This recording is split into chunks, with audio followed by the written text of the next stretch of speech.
Okay, okay. All right. So I forgot to say Mark is from UK and Ireland. He has many national identities. I don't know which identity he is. He will tell us when he comes on. Temba is from South Africa. This one I'm pretty sure. I make no mistake on that one. And our third panelist is going to be Mteule Nkomo. Mteule is from Tanzania. I'm told you also wave and you'll also tell us who you are in the course.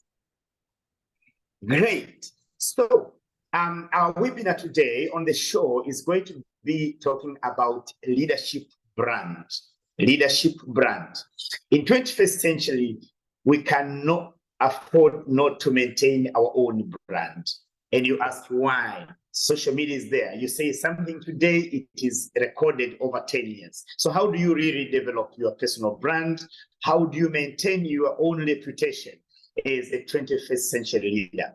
May I take this opportunity to welcome Mark Chataway, our main speaker, to introduce himself and then take us through his presentation. Please note that this presentation is going to be recorded and it will be shared with all those who are in need. May I also request you to kindly register in the chat box so that support team can take note of who participated in the webinar for future learning. Thank you very much. Mark, the floor is yours now. Thanks, Peter. So I should introduce myself and then go straight into the slides, right? No, we want to know you a little more. Okay, no, and then, but shall we have introductions from Temba and from Mteule as well, and then do the slides? What do you suggest? What do you suggest? I think that would be a good idea. So I'll do a brief introduction.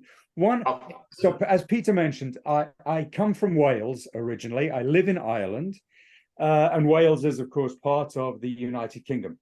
One of the things about the Welsh language, so in Wales we have our own language, and we are one of the rare languages in the world that has a ll sound. So Llanelli, and of course we can say Llangani without any trouble. So it's very useful. It's us and a few West African languages who have this sound.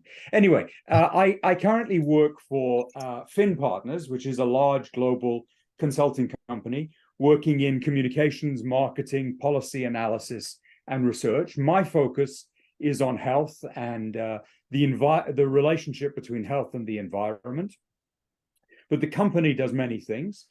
And my background for the last 25, 30 years has been in health. I started working in Southern Africa and in Eastern Africa in the late 1980s. My first job was working for the government of Botswana in the late 1980s to prepare for the 1992 Rio Conference on the Environment. So I've been around Southern Africa for a long time, and I've had the pleasure of being in Tanzania a few times, so and seeing Peter indeed. So that's always been great. And a final thing I should probably say about myself is I do a lot of work with people in senior leadership positions of companies and governmental organizations on their leadership brands. So I do give some thought to this issue. And I think we're in an unusual position because for our parents, our grandparents, they often had a job in one organization for life. If they were lucky enough to have a job working in an organization, instead of doing laboring or casual work, if they worked in an organization, usually they would have that job for life. So their own identity became linked inextricably to the identity of the organization where they worked. If you worked for a bank, usually you started when you were 25, 24, and you stayed till you retired. That's not the case anymore. Hardly any of us do that anymore. So we have to have our own brand that stays with us. We exist apart from our organizations. And that's why I'm so excited to be here. Temba, let me ask you to introduce yourself. Thanks, Mark, and thanks for the invite, Peter. My years in the communication reputation management space is around 25. So 25 years. So it's much less than what Mark has done in his life. And that's why I still have some hair as compared to Mark. But I've spent the last 25 years really working with the media because I started as a journalist and then proceeded to start working with corporates, advising them on how to deal with the media, how to build their brands, how to defend their reputation. Some of the institutions that I've worked for in my life include the South African Reserve Bank, where I advised the bank and the governor on media handling, and I'll be sharing some of my experiences there. But I've also worked with one of the biggest steel players in the continent called ArcelorMittal, which is based in South Africa. They produce most of the steel that is found in most of the parts of the African continent. And again, I was involved very much in reputation management, defending the reputation of a so-called giant in the steel industry, but also trying to position them as a developmental player in some certain instances. So reputation and leadership role was quite important. I've advised and continue to advise a number of CEOs today on either corporate positioning or their own positioning in specific industries. And we work with a number of clients at the moment, and we are quite happy to have joined this group of leaders today. Thank you, Peter. Great. Nteule, now is your turn. Good morning, good afternoon, good evening, everybody. My pleasure. Again, joining everybody else here. Quickly, my name is Nteule, like Dr. Bujali said. Nkomo is my surname. And I think I'm more junior than the two of my colleagues. And but basically, I started my career back in 2000 as an auditor with PricewaterhouseCoopers. And I think reputation and personal brand started being like kind of a part of my life since my early, time of my career. I moved into the donor-funded project, right? A few years after working with PricewaterhouseCoopers, and also joining donor-funded projects was also continuation of the areas of making sure we do compliance aspects with donors, issues around making sure that reputation is key. Later on, I moved back to the professional firms environment, joined Deloitte after PwC, and I spent I think about 10 years with Deloitte, where I also practiced a lot to do with the compliance, consultancy, businesses, working with different, clients ranging from public and private sector clients with a lot of, advisory role back then. And then I moved into the US where I, under work study program. I worked and studied in the US. My study was back then in my higher degrees. And then until when I joined back in Japaigo, where I'm currently working as a director of contracts and grants. And also, in some cases, I am acting as a country director in Japaigo, Tanzania. And basically, I am the youngest. Somebody has to mute. Thank you. So yeah, I worked with JVS back in the US before I came back in where I'm working now, Japaigo, Tanzania, as director of grants, like I said. And all this life, reputation has been key and paramount in my life. We'll speak more later, and sharing my personal, and professional experience around that when my time comes. Thank you. Great.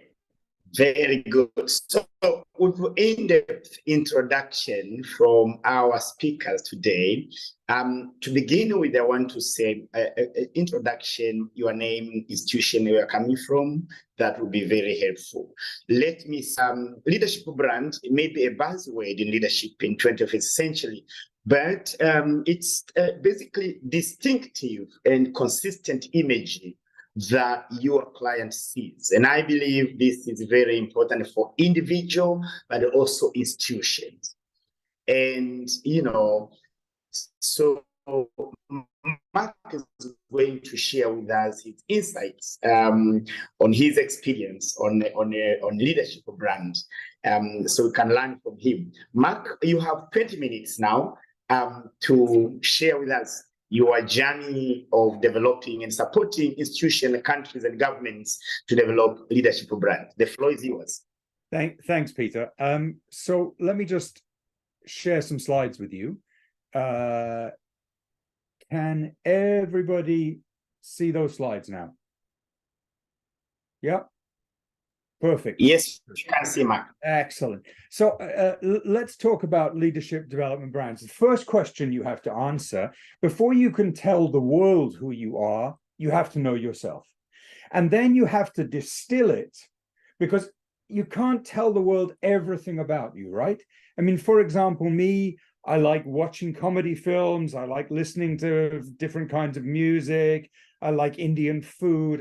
If I tell the world that, they'll get a bit confused. So I have to really decide which part of me I want to focus on. And I want to suggest to you this diagram is maybe one way to go about it. So it's to think about what your purpose is. That's the big question. We'll talk about that in a minute. Then what your goals are in your personal brand. So when you express your own brand, what do you want to achieve? And what in leadership terms do you want to achieve? And how does that match with your expertise and your interests?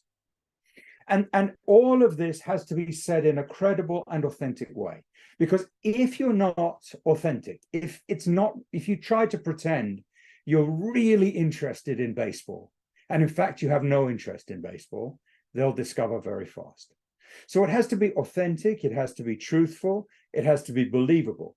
And then there are some filters that the world applies to us. So we'll take a look at those. And finally, we'll look at channels. What kind of channels are there to talk about this? And of course, there's always real life to talk about this. So when you've developed these things, it's something you should reflect in all of your interactions with your colleagues and with your peers. So purpose. I know that Dr. Bourjari speaks a lot about this, so I won't speak a lot. But some of you will know Viktor Frankl, who was an Austrian psychiatrist who survived the Nazi concentration camps. And when he reflected on his experience of those horrendous camps, he came to the conclusion that the most important psychological principle in life was to have a meaning, to have a purpose. And he said those who know why they live can bear almost any kind of living. And he applied that to his experiences in the concentration camps.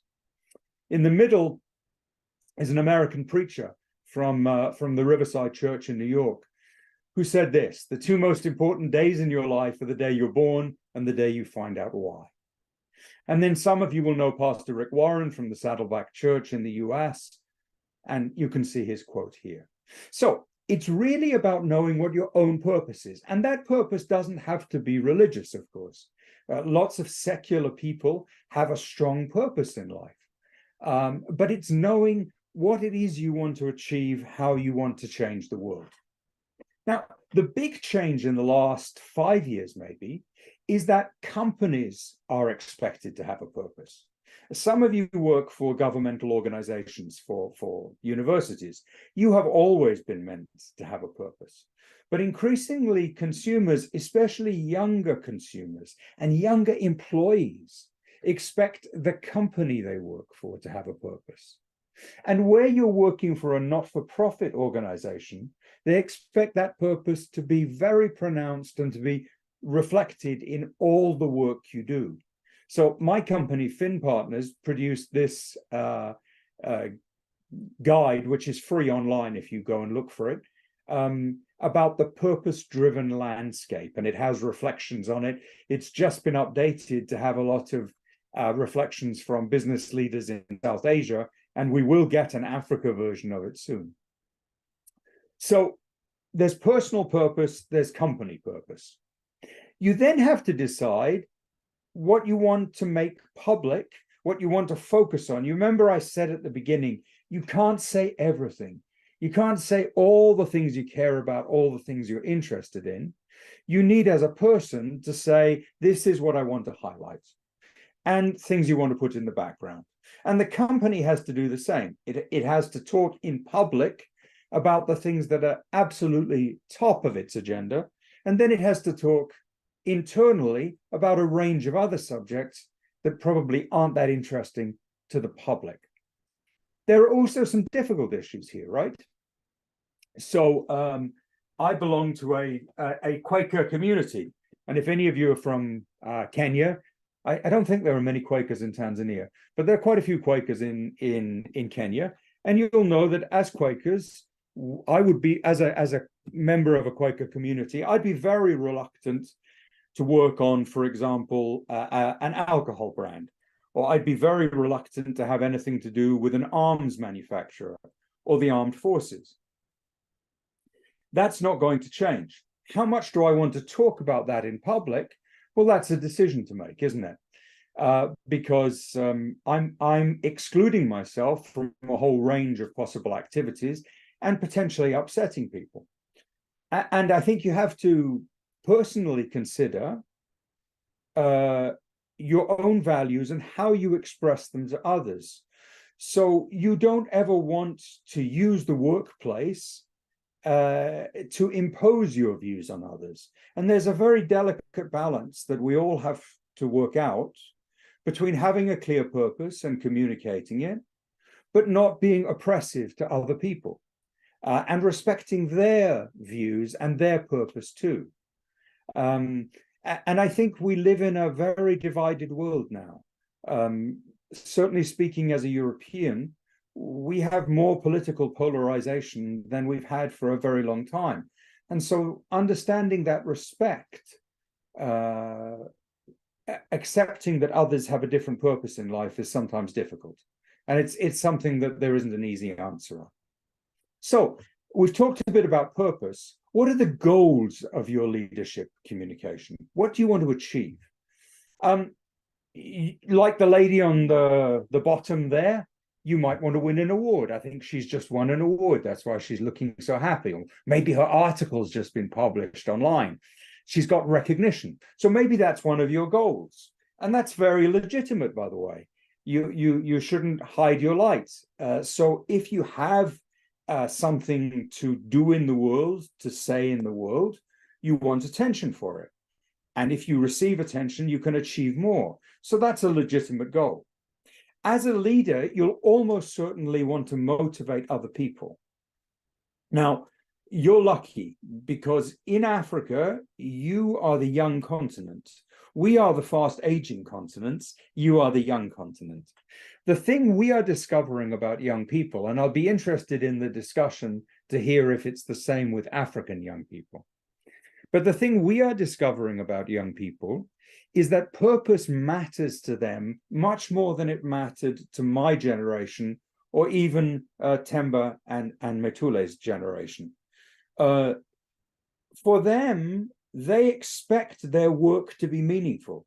They expect it to contribute to the world they want to see. And if you as an organization don't allow them the opportunity to do that, they won't work for you.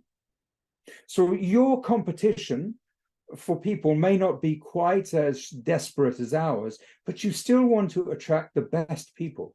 And attracting the best people means creating this sense that all of you are pulling together for a shared objective. So you may differ on political affiliations, you may be of different faiths, you may have different views on social issues, but you have a common purpose. So your leadership communication is trying to create that shared purpose. And then finally, on the bottom right there, that's a call from a headhunter. So if you're visible, if you're articulate, if people see you, they'll call you and try to hire you. And that's good too, because in this world where we all have to have a portfolio of job experiences, it helps to build that up. So those are possible goals, but you may well have others that you want to add to this list. And then we need to look at expertise and interests. So first of all, you remember I said you have to be credible. Would anybody like to tell me why this is not a particularly credible picture? Temba is laughing, I can see. Yeah, it's 3 Americans at a US Africa business forum. You would expect to see an African, would you not? So, for a start, try to be credible. Don't try to be Mike Bloomberg, Barack Obama, and the lady in the middle who's the Secretary of Commerce. I can't remember who she is. I'm ashamed to say. But don't try to be her and say that you can talk about Africa. So I think these are questions. If you have the credibility, if you know in yourself that these are things you know about and care about, then you have to make a decision about which part of your expertise is relevant to others. How is it distinctive? So there are lots of Tanzanians who know a lot about Tanzania. Maybe that's not, maybe if in the Tanzanian context, that doesn't make you distinctive. But if you come to Ireland, that's super distinctive. We don't have a lot of Tanzanians. So if you're the expert, I actually know a Tanzanian Catholic priest here. So for, his distinctive thing is he understands Tanzania. What is your distinctive thing? So Methule has this interesting background in audit, financial controls. Temba has this background in journalism, which he then took into corporate communications. What is it that makes you different? And then can you explain it? Maybe you're a nuclear physicist. My brother-in-law is a professor of theoretical physics. He is totally incapable of explaining what he does to anybody who is not a theoretical physicist. So there's no point in him communicating it because none of us understand it. His wife, my sister, has no idea what he does. So can you make it intelligible? Is it distinctive? Is it relevant? Then there's your experience. Does your experience allow you to add to discussions that others have started? Does it let you bring a fresh perspective? So, for example, you know, Dr. Bujari had the ability to come to a project I was helping to organize and to talk about his experience in establishing primary care excellence. And that allowed him to bring a new perspective to our work. Can you highlight the expertise you have? So your background in audit, in journalism, through your work. Can you say, this is how my expertise adds to my experience?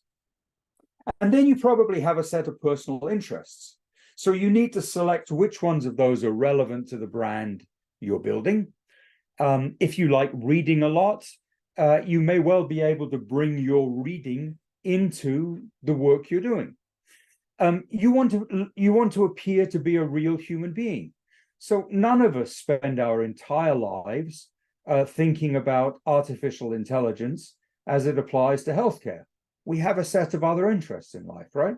Even if your work is AI in healthcare, you need to show people you're a human being. You need to react to the real experiences of others. And then you need, as I said earlier, to think about which of your interests will build bridges and which will help you make contacts elsewhere. So, Mark, you probably have maybe 3-4 minutes to finish. Perfect. Thank you. And thanks for the reminder, Peter. So what external limits are there on what we do? Well, first of all, there's been a big pushback on organizations having a purpose. So in the US now, about half of all investor funding is what's called ESG funding, meaning it goes to organizations that have clear policies on environment, on social issues, and on governance. And the right wing in the United States, this is the governor of Florida, Ron DeSantis, don't like this. They see it as an attempt to push liberal values on the whole society. So we have to bear in mind that we all live in political systems. Which part of our personal purpose, which part of our corporate purpose is likely to be acceptable and which is not. We may have overt censorship. So if you want to join the Chinese network WeChat, you need to get a Chinese person who's already a member to approve you using a QR code. If you then use WeChat to say something objectionable to the Chinese state, the Chinese person who sponsored you will get in trouble. So you have to bear in mind the sad realities of censorship. And even in countries like Botswana, that come in the top 20 in the world for freedom of the press, there are still limits, right? Even in Denmark, which comes number one, I think still, there are still limits which are imposed by organizations. And then we live in a multicultural world. So it's a good thing that Christians and Muslims work together, that men and women work together, that African people and Europeans work together, but it means we have to accept that we all have different views of life and be respectful, as I said earlier. So what are the channels? There's conventional media. And conventional media is doing better in Africa than it is in most of the world. In most of the world, conventional media is losing users and losing influence, but that's not so true in Africa. So you have things like CGTN and similar channels from the US, from UK, from France, from Russia, which are broadcasting across the continent. You also have indigenous Pan-African organizations, the Nigerian TV networks, RISE, for example, and this is Afrique numéro 1, which I think is now renamed Radio Afrique. And then, of course, you have things like X, Twitter. And you can see here that Mohammed Safa, who's an Egyptian, has 525,000 impressions for this rather controversial post. At least probably controversial in parts of your region. Then there's social media as a whole. LinkedIn is probably the most important for building a personal brand. This is one of my colleagues, Chris Nile. So you can see that most of what he talks about is climate change and global health and the environment. The posts that get most attention are the ones of the dog. So he posts a lot about the dog because it's the dog that got him most of those 8,000 followers, and then it gives him a chance to talk about health and climate change. So sometimes, you remember I said you need to be a rounded human being, you get rewarded for entertaining other people, and that gives you a platform and a chance. So I think I have finished just under my time, my allocated time, and I look forward to discussing all of this with you. Thank you very much, Mark. A very insightful presentation. I don't dare to summarize what it says because it's very in-depth, but I want to quickly say, who are you? Who are you? And which part do you want your clients to know?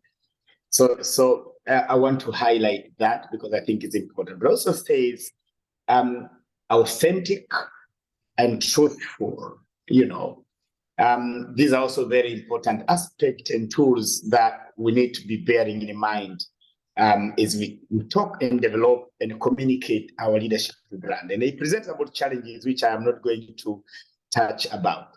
I want to go to Themba. Themba, you're an expert in communication. And it's very important, I want to say that one of what you do is reputation management with your clients across the range. What are the insights that you may share with young people, different countries participating in this show on how to develop a personal brand, reputation, and very important, maintaining that reputation? So it's easy to start, but how do you really maintain that reputation? Themba, the floor is yours now. Thank you very much. I hope I'm audible enough. In South Africa, we have this thing called load shedding, which sometimes kicks me out of the network because it changes from one network to the next. So if I get cut, blame our big Eskom, the so-called power producer in South Africa. Thank you very much for the opportunity. I think Mark covered a very nice slides, and I just want to add and build to what he said. I always say, you know, based on what Mark has covered, my starting point is always say to people when advising whether is a corporate or it's a leader in corporate or politics, to say in all these elements that Mark has spoken about, you now need to really think of what is your end game. You know, you want to build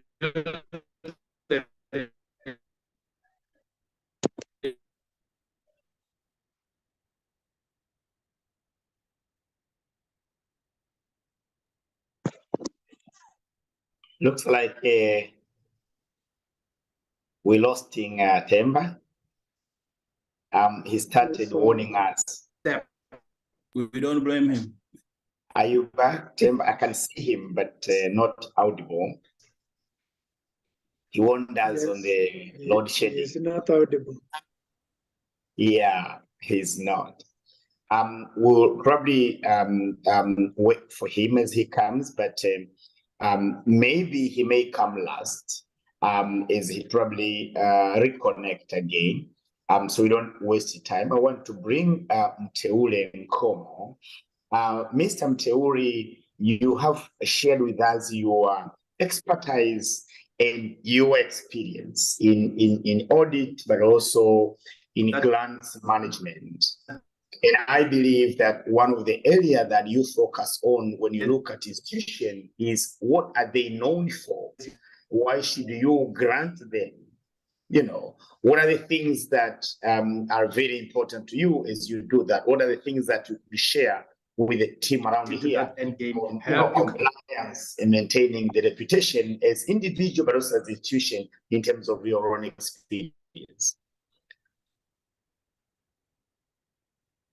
Thank you so much, Dr. Buja. You may want to, I don't know whether you can reach out to Temba. He was still speaking as you were introducing me. So maybe you want to do a private call and let him that he's going to speak after me.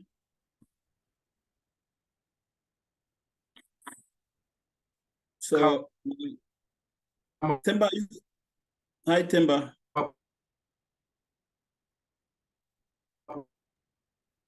Can everybody hear me? Can you hear me? Thanks, Mark. Temba is still speaking. I just want to make sure that we are together in this decision. Temba, can you hear us so you can come after me? Thank you. So yeah, thanks very much, everybody, for this opportunity. I think I would rather say sorry to Temba. I think he made a statement that he's not going to be blamed for anything that happens by him getting cut off. I wanted to make this a similar statement that if I cut off, don't blame me, blame TANESCO, which is a power supplier of this country. But without further ado, I'd like to once again appreciate you all by making the time to come and join us for this discussion. Mine is very kind of like short, and I wanted to kind of like connect to my fellow Mark for all the things he has actually talked. I don't want to repeat anything, but I want to cycle back maybe on the why do we have to have reputation? Why is reputation important? And I think he talked more about purpose, he talked about goals and why, who are you? All those things that, cycle around the definition of reputation, but more for me, it's more about why do we have to you have reputation as an important aspect. I would then maybe quickly link to my current work experience, like Bujari said, and then we can draw a conclusion around that together as part of learning for today. So generally from the discussion that Mark has brought us together with all the things he has said, and what I'll be going to say, reputation is basically made of the opinion. You'll see in the discussion, and part of how that are, so people make opinion and belief about based on their collective actions and the behaviors that you do. This is differentiated from the personal brand, which is more of a kind of intentional, as in how you want people to see you the reputation is more of how people form opinion about you. And again, like I said, based on your collective actions, the behaviors. This is a very important because it influences how other people perceive you. My first statement, I've just said that.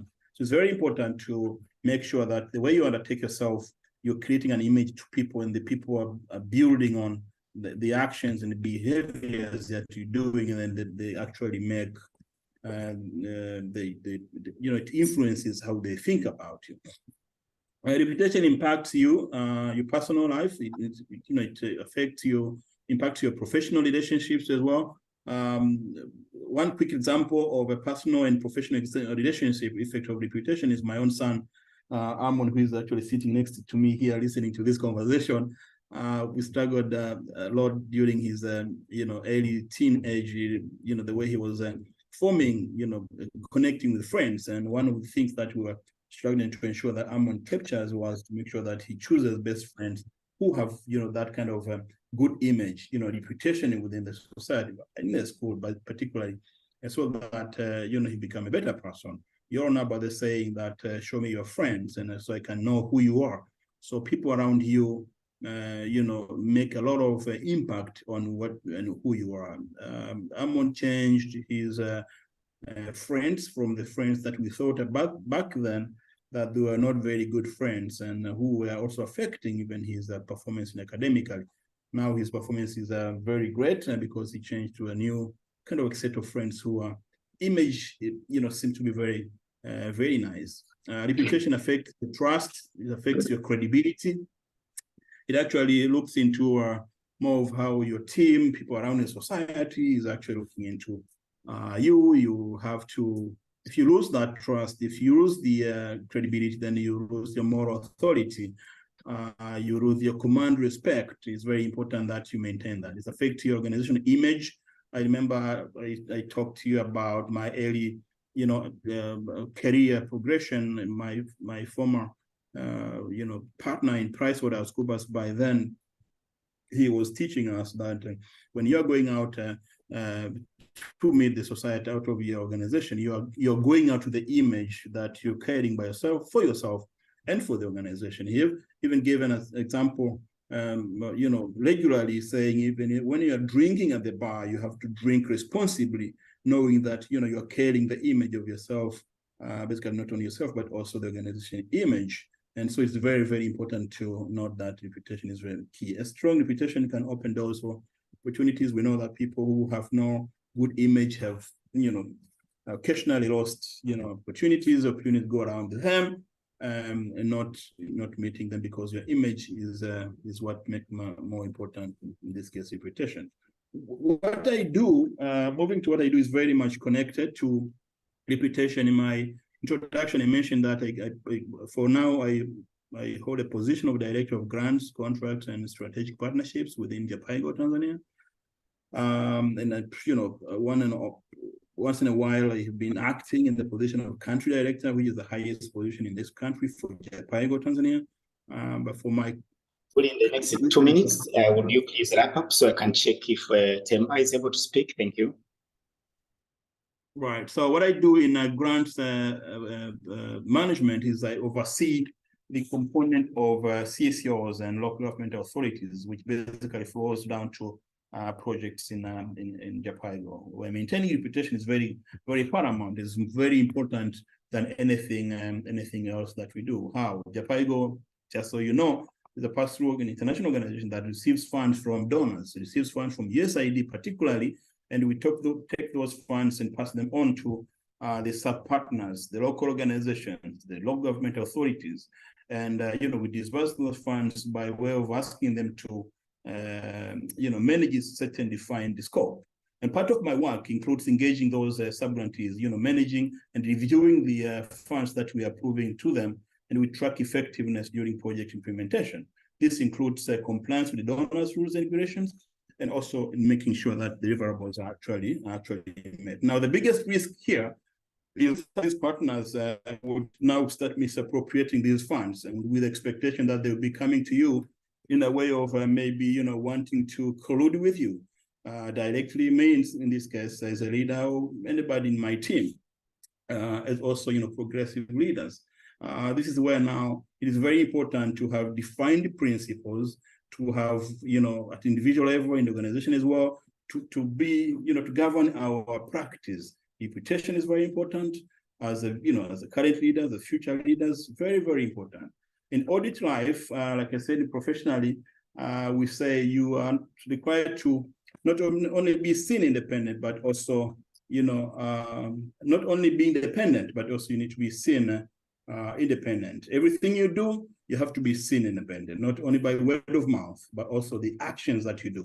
The readers of Bible, remember the story Thank you, of I'm sorry we ran out of time, and I'm also sorry we lost Temba.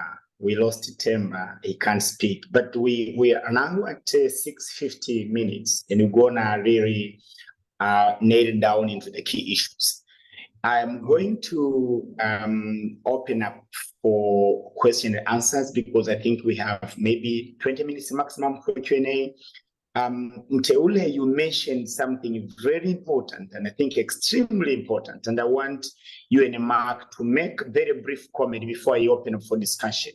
You said some people may come to collude with you as part of management of grants, so that you can compromise, what you're doing and how you're doing it. And I think we have multi-country participation here. And one of the challenges that we have is corruption. Could you give some 3-4 tips, major tips, and Mark also, how do you manage your reputation in an environment like that, where people want to collude with you, and you have to maintain your own reputation as a person, but also as an institution? Would you make very brief comments on that one? And Mark also, if you can make some brief comments on that one, and then I will be opening up for Q&A. Karim. Thank you very much, Dr. Peter. I think one quickly is you don't fake for you to manage that. You be yourself. You act with integrity. It's very, very important. Like I said in my initial discussion, you have to determine what principles that govern your practice. It is very, very important. Your principles are important to you. If you say, I am going to say no kickbacks, by meaning no kickbacks. If you say no harassment, you mean no harassment. So it's very important to define and determine what principles are actually governing your way of doing things. Consistency is very important, because you have to maintain your behavior as an action. You don't do the right thing today, and tomorrow you do a wrong thing. You don't say no, while in your back of your mind, you mean yes. Develop skills, make sure that your skills and knowledge, Mark talked about skills and knowledge in your field. It is very important for respect. Network, effective communication, you have to deliver, to promise. Don't cheat. You are managing these organizations. You have to develop timelines of key deliverables and stick to those. Thank you. Thank you, Mteule. Thank you, Mteule. Could I go to Mark? Would you make some brief comments on how do we manage, such a situation to remain as and manage such difficult circumstances of where people wanting you to compromise? How do you maintain your brand? I see Temba coming, so I will be going to him if he's able to speak. Mark, would you make some brief comments, please? So I think playing stupid is quite good. Usually people don't ask for a bribe outright, right? They usually say, oh, can you buy me some chocolate? Or I could make this easier or something. And I always just say, I have no idea what you're talking about. And my experience is that they very rarely say, I want $50. So I think the last time I paid a bribe, was when a soldier held a gun to my head in the parking lot in the car park at Kinshasa Airport during a coup. It was a long time ago. And then I could make an exception from the rule Mteule talked about, which is the need to consistently refuse. But usually I just play stupid and say, no, if the rule is I fill out the form, I'll fill out the form. I do think you have to be very consistent, because I think we all know people who are, we all know that the reputation of people is pretty clear, right? We know the people who are thought to be corrupt and the people who are thought not to be corrupt. Yeah. Whether that's justified or not, I'm sure there are individual injustices there. But when I think about politicians I know, it's very clear in my mind who is thought to be straight and who's thought not to be. And I think the same with people who might be in a position where they have to pay bribes. If you become known as a person who will pay bribes, then you'll pay bribes. If you become known as a person who's stupid to understand the request, quite often they leave you alone. Thank you, Mark. Our friend Themba has joined. And Themba, we're running short of time, but I want you to comment on management of the reputation, managing reputation. I think maybe in 2-3 minutes or 5 minutes max, and then we can go to Q&A. Themba, are you able to speak, please? Yeah, tell me if you can hear me, Dr. Punjari. Sure. Yes, please. You can hear now, yes. Thank you. Thank Yes. you. Okay, so I just want to also just loop on what Mark has just said and what was said around taking a bribe or not. What I was going to say in my initial opening remarks was that one of the biggest sort of building block for a reputation is setting your principles to be known upfront. So if people know that you don't take bribes, that becomes part of your reputation. That's how you build your reputation. And if you say it upfront, people actually understand in dealing with you that your reputation is you don't take bribes. So it's one of the areas I was going to touch on to say it is important for you as a building block to have principles that you stick to, as much as also your businesses must have principles that they stick to as a reputation. Let me give you an example. It was known in Africa for a long time that most French companies pay bribes. So people basically, when they were dealing with French companies, they will associate them with bribes. So when you arrive as a French company, the first thing people will ask was an envelope, because that was the reputation that was known for a very long time in Africa. It was built over time. So one of the biggest things to do building a brand is to make sure that your principles are known upfront. In terms of maintaining the reputation, it's you, the starting point, it's you not breaking those principles. So you have principles that you live by, and those principles must be clear to everyone. And maintaining your brand and reputation is by you living those principles on a daily basis, because that's how you really maintain your reputation. It is your responsibility. Let me add this. Your reputation, your corporate reputation, you can have people like Themba coming to help you manage it, but it is principally your responsibility to maintain it. Because I can come as an external consultant, but if you are the one who's breaking your own set principles, I can't help you. So for everyone on the call today, it is important to know that your reputation is your responsibility. Let me also Themba, you're making it very interesting. Yeah.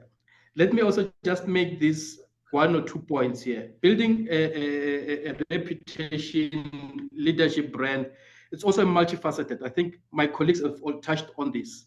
So people tend to want to focus, I'll build it in the media space, forgetting that they operate in an industry, forgetting that they operate in economy, forgetting that they operate in a community. So, and they also operate probably an investor community if they work for a listed company or a public company.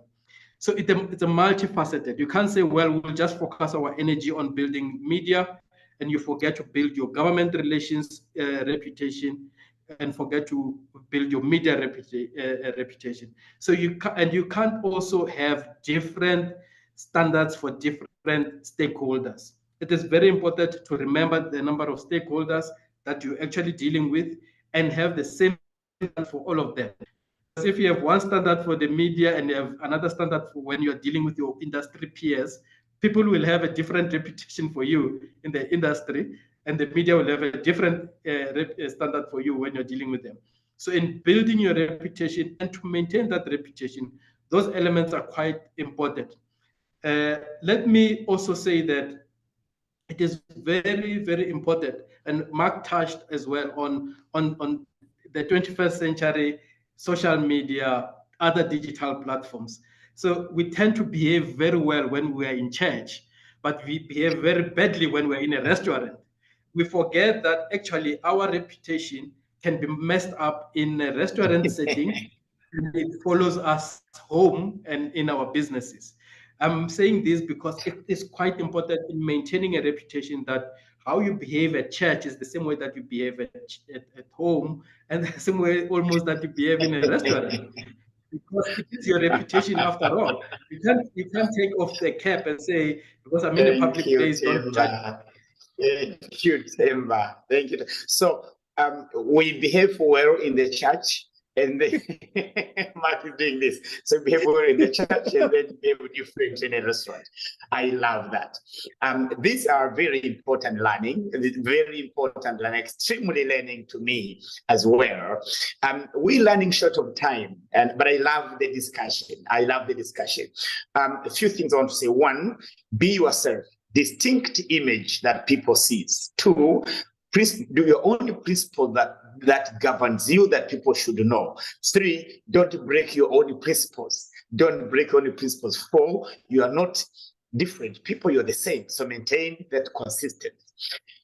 Before I open up for question again, forgive me, my friend, my brother, Professor Zabulon Mtongo from St. Paul University in Nairobi. He's a facilitator in Bujali High Impact Leadership Institute. Can you make brief comments on this discussion for 2 minutes, and then we'll be open up for discussion? Thank you so much, Dr. Vijari. Thank you, Mark, for that very provoking discussion, and also Tempo and Mteure. That's very, very provoking and very, very enriching.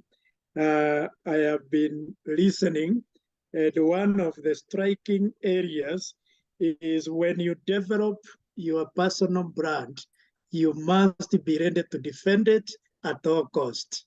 So I want to encourage the young upcoming leaders that it is not easy to protect your personal brand, because some people will want you to behave the way our friend has just said. In the church, you are a pastor, but when you go to the organization, you become an accountant who can be able to manipulate the figures and be able to pay those figures to different people.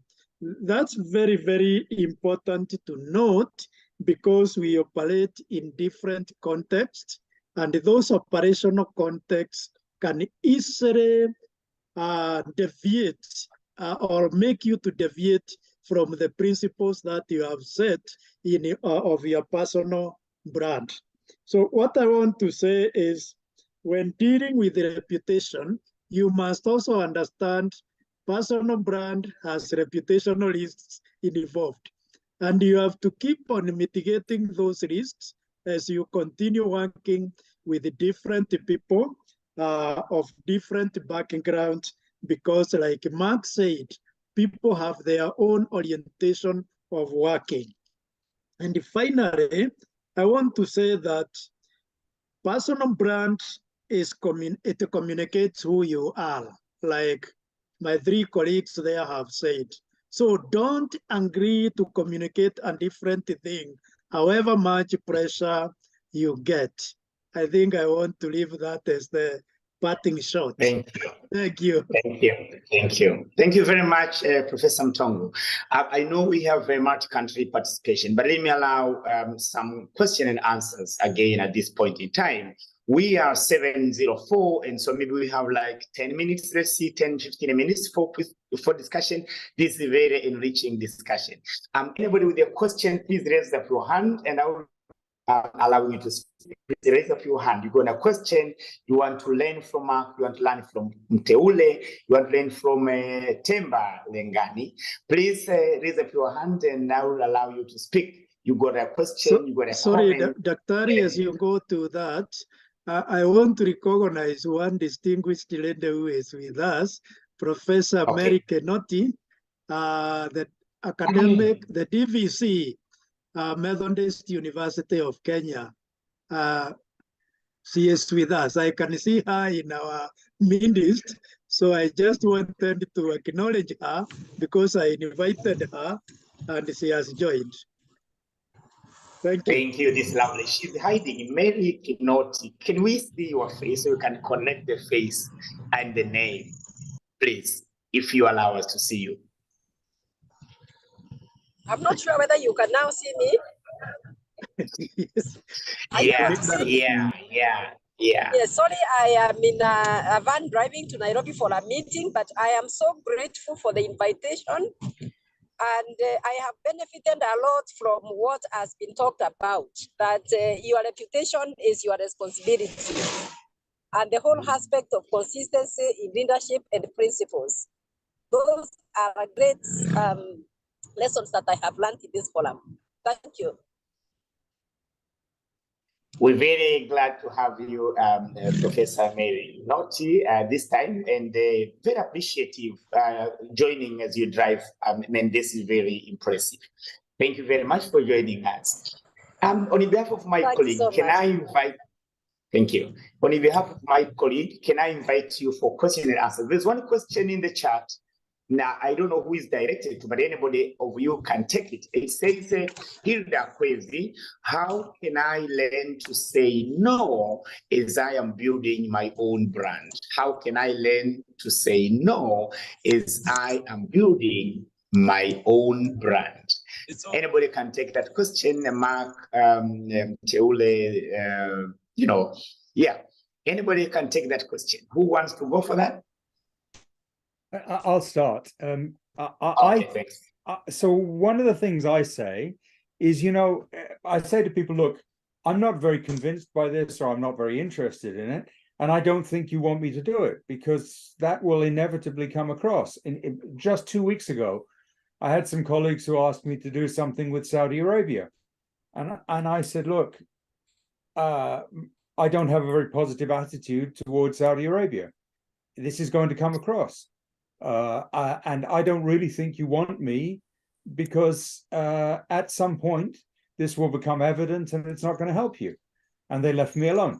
But I mean, it had the advantage of being truthful, right? That there's no way you can be friendly or give your best professional advice to somebody who you don't respect. And certainly there are lots of individual Saudis I respect a great deal. But the government of Saudi Arabia, I think we all know, has certain disadvantages, and so I didn't want to do something that was working for a Saudi state entity. Right. So I think one way is to be honest and to say I wouldn't be good at it, and I'm not a good actor. So be honest on what you want. I know I've seen the comment. Aisha says, I think Mteule should act. Mteule, can you comment on that? I want to remind all of us that your reputation is your responsibility. Mteule, please. I wanted to go back to the comment by Hilda, which is, I also wanted to say, anxiety is what people normally suffer from. And it's very important people don't have to be worried about, saying the truth. You gotta be trustworthy. You're gonna say yes, meaning yes, and say no, meaning no. I've seen people who really believes in principles and professionalism have ended even, resigning from some position. Have ended up saying no to this project. Sincerely, you don't have to be anxiety. So I think that's all I can say. What was that? The other comment was about, which I didn't get that.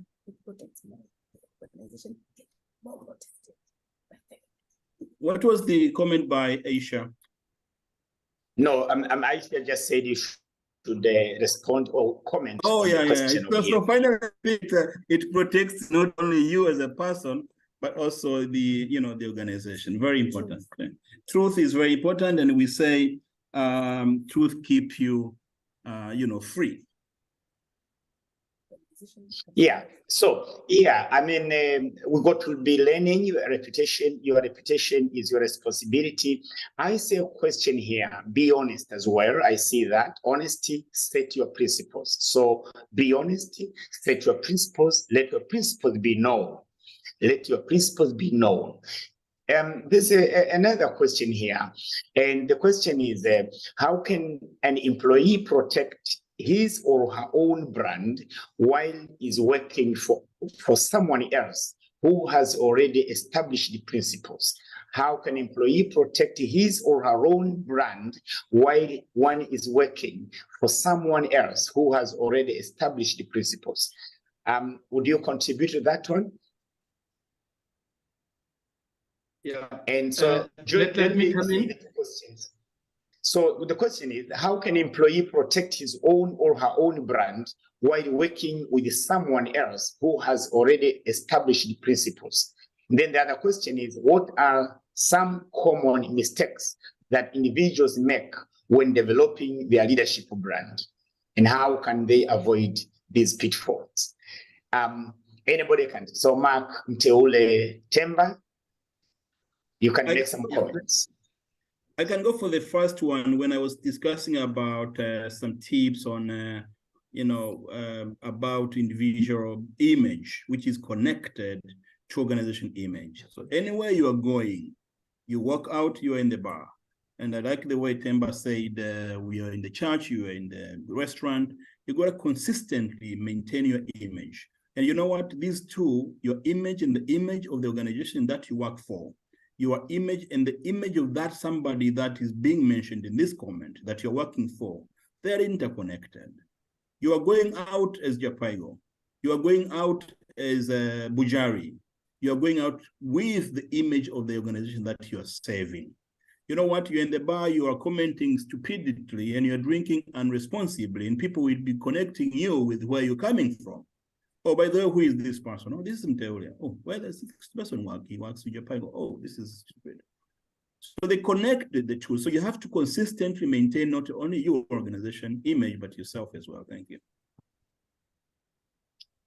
Okay, so you should ask. Mark, do you have a comment? If Temba is there, we should ask Temba because he worked for someone who has a very strong brand. Yeah. I don't want to put you on the spot, Temba, but you worked for Lakshmi Mittal, who has a very strong. You're the one who said you're responsible for your own reputation. Yeah. Yeah. Let me take it as well. I think, we always say that you need to, or as an employer, sometimes, employers want to employ people that they know that they are aligned. And the responsibility is also the same for an employee. You can't go into a company. I think Mark also mentioned this, and Mteule, in a sense that sometimes you get to an employer and you realize this is not where I'm supposed to be. So you need to take a step back, and say, are my principles aligned to my employer's principles? Am I willing to change my principles so that it meets the employer's principles? What do I adjust? How do I cover myself? Once I was actually being interviewed a long time ago for a job at Old Mutual, about 20 years ago. And I was asked, what will I do if I was to be asked to send a press release, which I don't agree with? And I said, I won't send it. I won't put my name as a media contact person. I'll just either put the head of the department, because I won't necessarily agree with it. So it's important to always keep that kind of check, in my view. Yes, you don't want to be fired from a job. It's very difficult in South Africa to get a job today. But what I'm saying is you need to consistently look at your principles versus what they're asking you. If they're asking you to pay a bribe, and your principle is that don't pay a bribe, because you might pay today, but 20 years later, it might be following you either when you're doing your own business or you're in your new job. You need to take a view to say, do I go with this unprincipled action, or do I do my principled action of not paying bribes? So that's how, in my view, you work. Funny enough, Thank you. that might actually work to build your reputation within the organization. So I was going to say, we have 5 minutes to time and we'll be closing at 7:20 East African time. There's a question here, which I think you should comment on. What are the common mistakes? What are the common mistakes that individuals make when developing their leadership brand? What are the common mistakes that individuals do or commit when developing the leadership brand, and how can one avoid those pitfalls? I think some of the principles have been given, get your principles right and known, but what are the common mistakes that people do as they develop their leadership brand? Let me start, if I may. I know people who are personally very engaging, very good company, the kind of people you want to go and have a cup of tea with or dinner or spend time. But when you see them on LinkedIn or you read an article they've written, they're so boring. And one of the things you want is your sense of curiosity, of fun, of interest in life, of joy. You want that to come through, as well as the serious stuff, because it's very easy to say safe, dull things in a safe, dull way, and then you're like 98% of the world. So I think the challenge is to be interesting, to reflect enough of your own personality, your own sense of excitement about things, but still to sound authoritative. And it's a balance. But if you can do that, then people will remember you. Thank you, Mark. Thank you, Mark, for the comments. What are some of the mistakes? So one mistake is you normally think it just end here. You don't see tomorrow. You just say it will just end here. Mteule and Themba, would you make very brief comment on that question? Yeah, let me start while I still have connection. I think one mistake is that people look at their idols, people that they look at as role models and want to be copycats. So because I like Tony Elumelu, I think I want to live like him. And your circumstances are different. So as a leader, you need to find your own space. You need to find your own strength. You need to identify those strengths and build on them. Work on your weaknesses, strengthen them. So those are some of the mistakes. The other one is not understanding the role of digital media, social media, and the impact it has. You need to read as much and understand these tools because they help you build. Don't use them for the sake because everyone is using them and not understand the role and the impact that they might have on your personal brand. Let me stop there. Thank you. Mteule, 1 minute comment, please. I think I strongly I agree with my fellows, particularly on the online presence. People have done a lot of nonsense in their in the media profiles. So I think one mistake they do is not being able to claim the online presence. You have to monitor and manage your online image. You have to maintain your social media profile professionally. The other thing that people make a mistake, they are not transparent. You have to be very honest and transparent in your actions. The other thing that people make a big problem is they don't apologize as necessary. You have to acknowledge that in your career, leadership, you make mistakes. You have to acknowledge and you have to accept the feedback. Be open to feedback and learn from criticism. My boss says feedback is a gift. Thank you. Thank you very much, Mteule. We're running short of time. I see very continued interest and questions in the chat and called there is a question. But I want to say, I think this show is very much related into what we call value-based leadership in Bujali High Impact Leadership Institute. I think our next webinar is going to be on value-based leadership. I think we'll continue with this conversation. I don't know whether we'll have Mark on Mteule and Zabulon, and Themba, I don't know. But this is very much related into value-based leadership. This is one area that Bujali High Impact Leadership emphasizes on.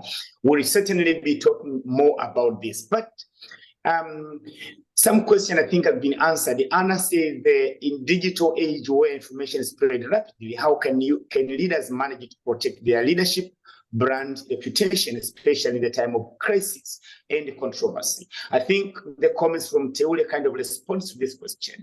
The other question was choosing the right people. I think Temba kind of responded to this question.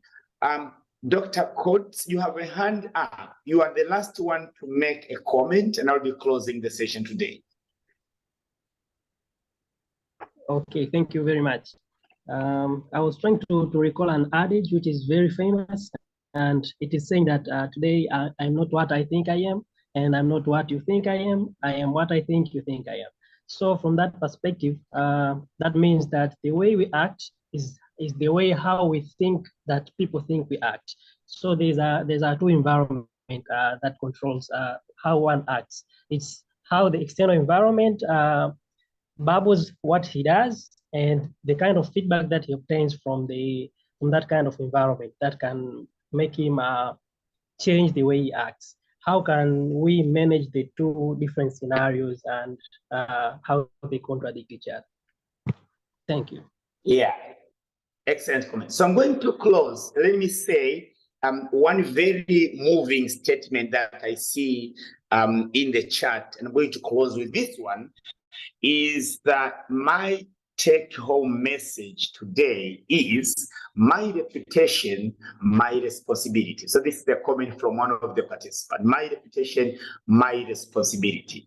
I want from the bottom of my heart, I have support team who are normally not seen. I want to thank my support team, Jonas, support team, David, our ICT, and everybody who has made this happen. It's a very interesting learning. The session is recorded and will be available on request if you want. It will be shared to you. Our next month webinar is going to be on value-based leadership. I don't know who are going to be the speakers, but I think it's kind of related, so we can continue with this conversation. Let me thank Mark again. For your time and insights and presentation and tools that you've been able to share with us.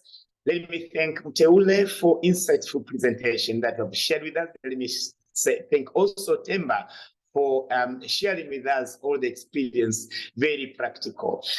Professor Mtongo, also thank you again for the comments, and everybody else who made a comment and those who did not make a comment. Please remember, in this age, we work on different institutions, so you need to maintain your reputation as you move across the ladder.